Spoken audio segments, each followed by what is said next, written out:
ও দেখো petrol pump. বর্তমানে বাংলাদেশে তো তেল বাড়ছে না, দাম বাড়ছে না, কিন্তু আবুধাবি তো তেলের দাম বাড়ে, আগে আছে 2 টাকা 40 পয়সা, বর্তমানে হয়েছে গিয়া তোমার 3 টাকা 80 পয়সা। 3 টাকা 80 পয়সা বর্তমানে, আগে আছে 2 টাকা 40 পয়সা আর কি। এখন 3 টাকা 80 পয়সা। আমি ওখানে ওই দেখো আমার সাইকেলে তেল ভরিয়ে আসছি, পুরা রোড, তেলের দাম বাড়ি গেছে। এখন বাংলাদেশ 100% এখন তেলের দাম বাড়বো, আর মিস নাই।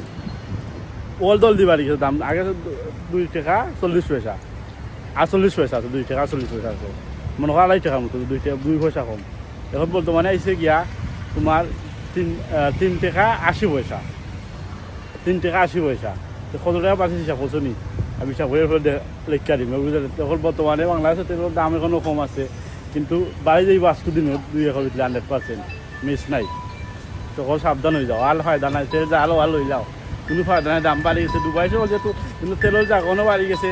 আর মনে করো আর কি বাংলাদেশ পাচ্ছেন এরকম কথা আছে। যেহেতু হয়েছে তোমার তেলের দেশ, ঠিক আছে নি, যেহেতু তেলের খনি, যেহেতু হচ্ছে তেলের দেশ, ও জায়গায় তেলের দাম বাইরে তো বাইরে গেছে অলরেডি।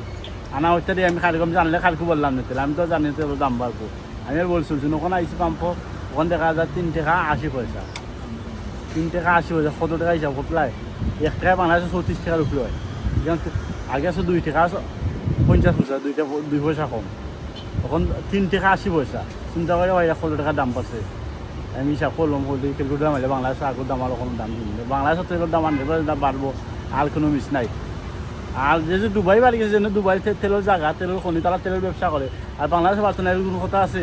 বেশ, যা বলার বললে হচ্ছে, আর কোনো ফায়দা নাই, তেলের দাম বাড়ি দিবে। কম তো নাই, যে হলা মনে হলা কমবো, বাংলাদেশ সরকারেও কিছু করে লাভ নেই। যেহেতু বাংলাদেশ সরকারের তেলের দাম বাড়াইছে, সিন্ডিকেটও বাড়াইব না, কেন বাড়াইব? সিন্ডিকেটে কিনা বাড়াইব? দুবাই তো সিন্ডিকেট নাই, দুবাই তালা নিজের তেল, তালা কেন দাম বাড়লো? তার বাংলাদেশে তো 100% বাড়বো, কিছু করার নাই, সরকারের হয়ে কোনো ফায়দা নাই। তেলের দাম মেইন জায়গায় বাড়ি গেছে।